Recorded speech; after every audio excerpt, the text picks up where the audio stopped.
Assalamualaikum warahmatullahi wabarakatuh.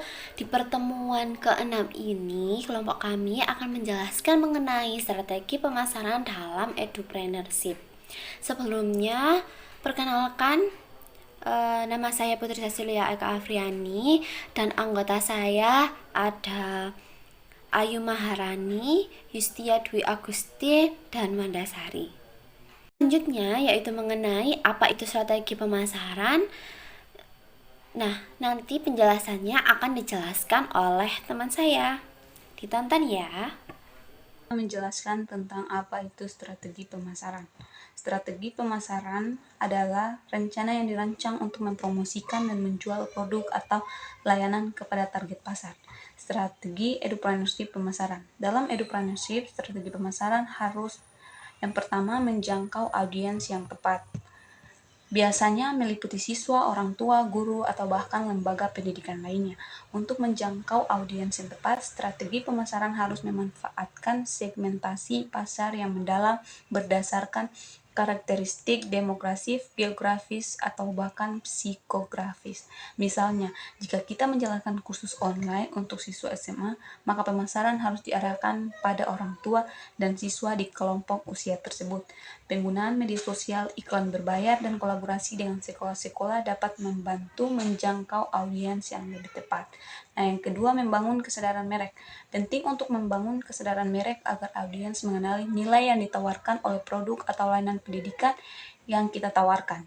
Ini bisa dilakukan melalui yang pertama, konten berkualitas, yang kedua, testimoni dan studi kasus, yang ketiga, kemitraan dengan institusi pendidikan.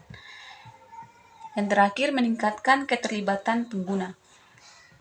Ini adalah salah satu aspek kunci dalam pemasaran edupreneurship, karena pendidikan seringkali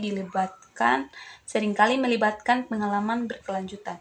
Ada beberapa cara meningkatkan keterlibatan pengguna, meliputi yang pertama interaksi di media sosial, yang kedua gamifikasi, yang ketiga email marketing, dan yang keempat komunitas online.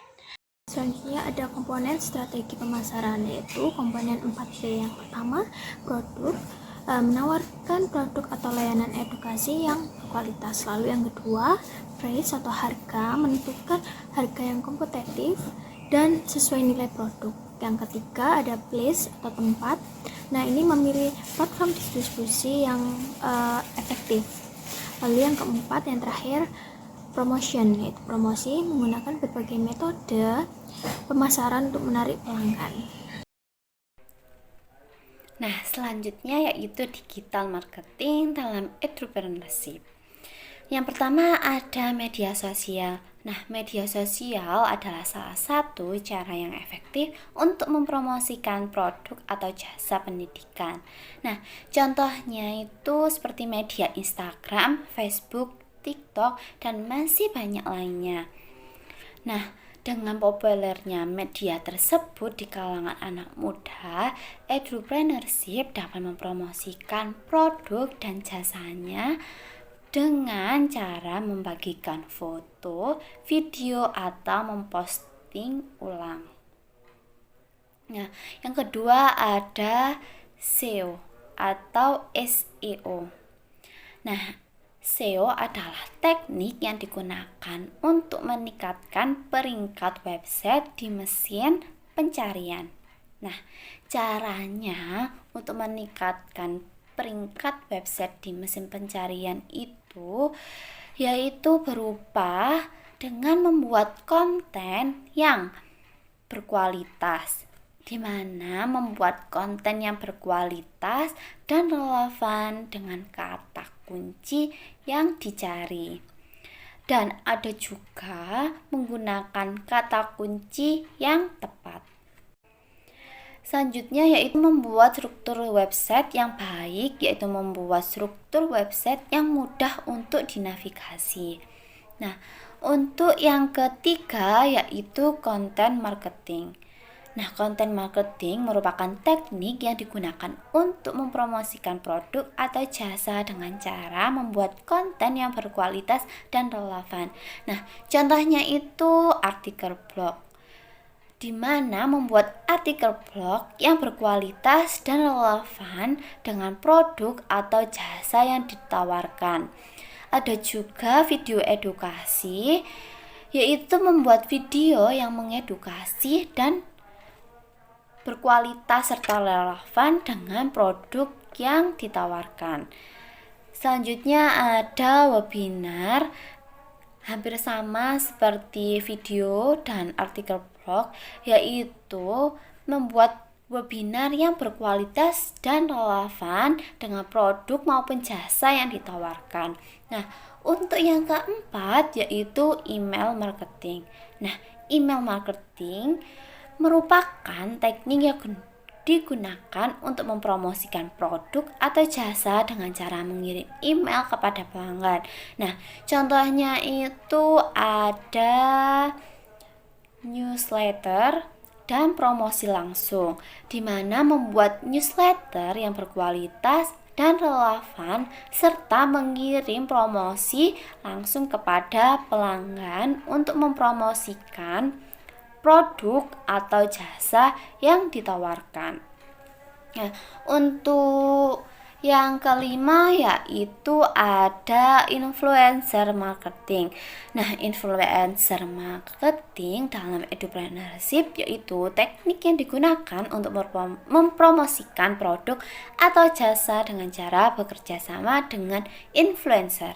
Nah, contohnya itu yaitu yang pertama ada kolaborasi dengan figur atau bisa juga dengan influencer pendidikan, di mana kita bekerja sama dengan figur publik atau bidang pendidikan untuk mempromosikan produk atau jasa yang ditawarkan.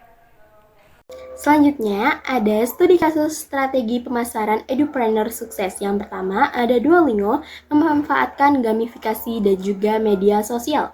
Yang kedua, ada Ruang Guru memanfaatkan iklan digital dan juga kolaborasi dengan sekolah.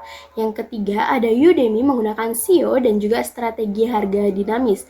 Yang keempat, ada Khan Academy menggunakan konten gratis berkualitas tinggi untuk membangun basis pengguna. Selanjutnya, ada studi kasus strategi pemasaran edupreneur sukses. Yang pertama, ada Duolingo memanfaatkan gamifikasi dan juga media sosial.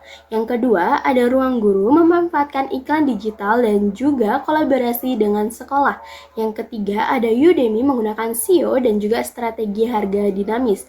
Yang keempat, ada Khan Academy menggunakan konten gratis berkualitas tinggi untuk membangun basis pengguna. Karena tadi sudah menjelaskan tentang edupreneur, selanjutnya yaitu diskusi kelas. Nah, di sini ada 3 pertanyaan.